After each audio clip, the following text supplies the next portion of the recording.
is Erin Kane, who is Caitlin Clark and Napheesa Collier's agent, and I want to read you guys the blurb that they have about her. Erin Kane has become one of the most influential agents in women's basketball, representing some of the WNBA's biggest stars. As vice president at Excel Sports Management, she has a roster that includes Caitlin Clark, who secured a Nike deal worth a reported $28 million over 8 years. It started with a whisper, one of those rumors that spreads long before anyone can trace where it came from.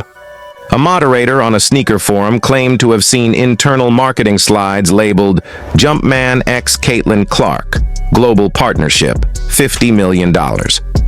Nobody believed it at first. But within hours, screenshots appeared, tweets exploded, and every sports talk show was suddenly asking the same question: is Jordan Brand about to sign Caitlin Clark to the biggest deal in women's basketball history? If true, this wouldn't just be another endorsement.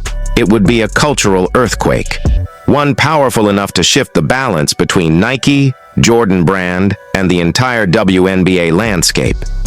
Behind the scenes, insiders say executives from both brands are scrambling. Agents are fielding non-stop calls, and Indiana Fever owner Steve Simon is watching history move faster than he can respond. The story really took off when two Jumpman representatives were spotted courtside at a Fever home game in Indianapolis. No badges, no media interactions, just quiet observation. Minutes later, a fan posted a picture with the caption, "Jordan in the building for Caitlin." That single post lit the fuse. By the next morning, sneaker blogs and industry insiders were piecing together the clues. Jordan's women's division had just filed for 3 new trademarks: Clark 1, Clark Pro, and Be Like Her. Clark took the WNBA by storm last year. Now her team is going to have 41 of their 44 games nationally televised, while the reigning champs, the Liberty, only have 32. Is this a fair move? The timing was too perfect to ignore. Caitlin already has a reported 8-year, $28 million Nike deal signed before her rookie season. But after a debut year that shattered viewership records and turned Fever merchandise into a nationwide bestseller, that number suddenly feels small. And Jordan Brand, well, they don't chase hype. They create it. Jordan Brand's dominance in men's basketball is untouchable. Michael, Zion, Luka, Tatum, an entire Mount Rushmore of modern icons. But on the women's side, the picture is very different. They've signed superstars like Maya Moore and Napheesa Collier, but none have crossed fully into the cultural mainstream the way Caitlin Clark has. Jordan Brand knows this. Industry analysts estimate that the women's division contributes less than 15% of Jordan's annual sales. To change that, they need one transcendent figure, someone who sells sneakers to people who don't even follow basketball. Someone who moves culture as effortlessly as she moves defenders, and Caitlin Clark is exactly that. Her highlights go viral before ESPN can even upload theirs. You needed another sign that the machine is fully behind Caitlin Clark. Look no further than her new multi-year partnership with Wilson. But it's not the partnership itself that serves as an example of her marketing power. Plenty of athletes have deals with Wilson, including Kahleah Copper, Jamal Murray, and Azurá. Her jersey sales are rivaling NBA rookies, and her influence across basketball, pop culture, and social media gives her the kind of universal reach that even global brands struggle to manufacture. One marketing executive put it bluntly: if Michael built the Jumpman, Caitlin could globalize it. So why a $50 million deal? Because this isn't about a shoe. It's about owning the future of a legacy. Industry chatter suggests the proposal includes a 10-year partnership, a full signature line of performance and lifestyle sneakers, co-branded, Jordan training apparel, and even equity participation in Jordan Brand's women's division. In other words, a deal structured like what Zion or Luka received, except for the first time ever. A woman would sit at that level of the table. Jordan insiders argue the numbers make perfect sense. A signature Caitlin Clark line could realistically generate 200 overall, and I've said this before, the way you can see a league's growth is where you can see how high the bottom has gotten. Last year was the peak with Caitlin Clark. Now it comes down a little bit, but where it starts to go back up, that's where you have a new bottom. And symbolically, This would mark the first time a female basketball player's endorsement eclipses her league salary by more than 50 times. That's the power of a brand built on story, and Jordan knows how to tell one better than anyone. But here's where things get complicated. Jordan Brand is owned by Nike, yet they operate as internal competitors within the same empire. And Caitlin Clark is already a Nike athlete, so how does a company compete with itself? By fighting for control of the narrative. Nike's basketball division wants to keep her under the swoosh, where they can drive the next generation of performance shoes and apparel. Jordan Brand wants to crown her as their franchise face. One executive reportedly called it a friendly civil war, but insiders say the stakes feel anything but friendly. If Jordan wins, it would prove the Jumpman logo can eclipse the swoosh in women's sports, a feat that has never happened before. Asked me kind of what I want to do with some of the Kobe's that I wear throughout the season, and my dog is really important to me. This is my childhood dog that I grew up with, so the shoe was basically all golden, and then obviously the tongue of the shoe was pink for a golden retriever or any dog really, but and then on the sock liner of my shoe was a picture of my. If Nike keeps her, they preserve tradition, but risk appearing out of touch with a new generation that values individuality over loyalty. Either way, Caitlin Clark holds the cards and both brands know it. Back in Indiana, Steve Simon is pacing. Caitlin's name alone sold out Fever season tickets and doubled merchandise revenue. She transformed the Fever from a rebuilding team into the most valuable franchise in the league. But if Jordan Brand swoops in with a global deal, Simon loses partial control over how his star is marketed. It's the same concern NBA teams faced when LeBron launched his own brand. The player's identity outgrows the team. Simon reportedly held meetings with league officials about commercial independence. Corporate speak for. How do we keep up when our players become global CEOs? His position is precarious. He's thrilled by the exposure, but terrified by the imbalance. Because if Caitlin's brand eclipses the Fever, she effectively becomes the WNBA's unofficial commissioner of attention. And that would change everything about how the league operates. Is being entertained. The only reason people in any mass type of scale are watching is because of Caitlin.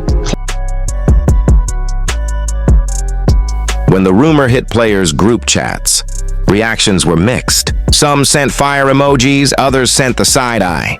A few veterans privately wondered how one player could command more endorsement money than entire team payrolls.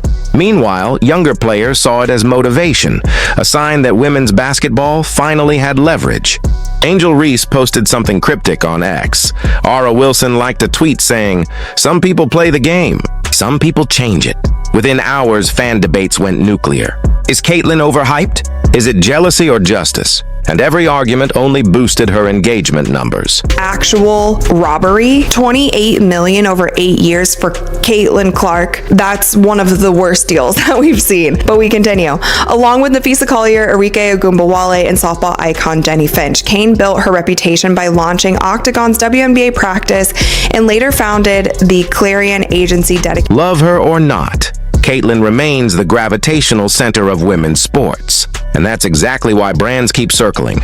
Behind closed doors, Jordan Brand executives reportedly drafted a campaign titled "Be Like Her."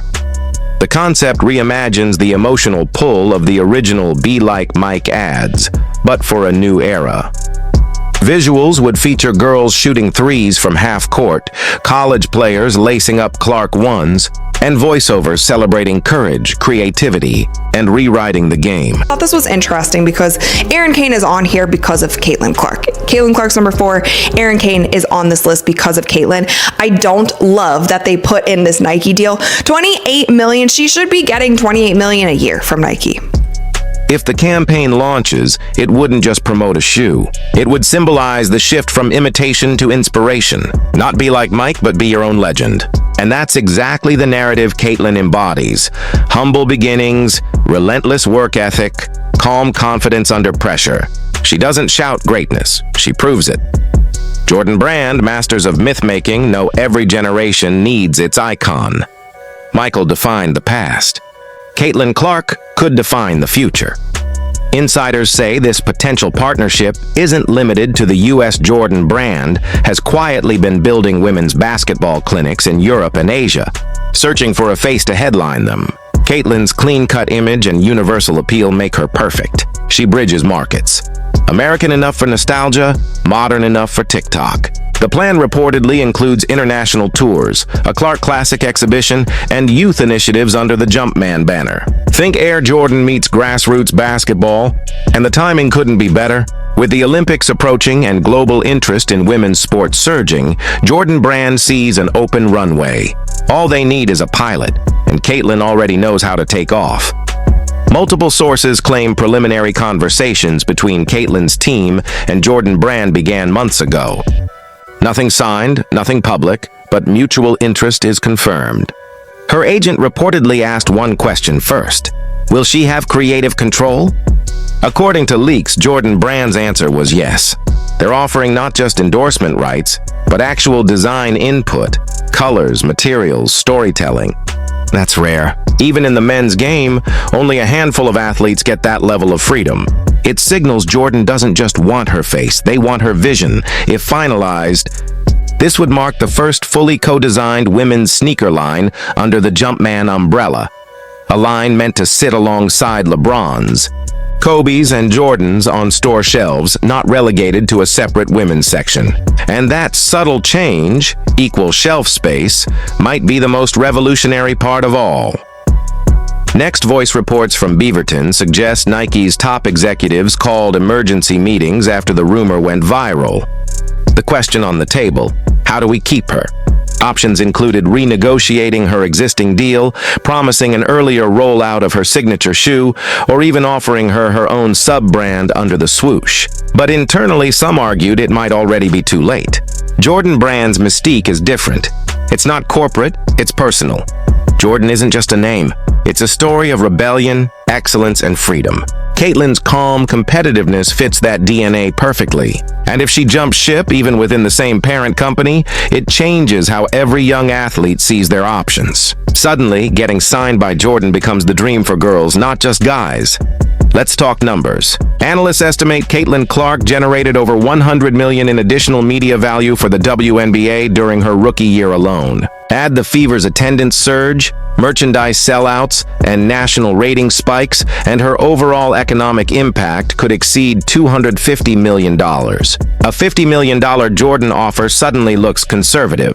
If this rumor materializes, it forces other brands, Adidas, Puma, Under Armour, to rethink how they value women athletes. It pressures leagues to renegotiate marketing rights, and it sets a precedent that performance and popularity finally earn equal paychecks. One sports economist said, "We might look back at this as the moment the women's sneaker market stopped being niche. That's how deep the ripple could go.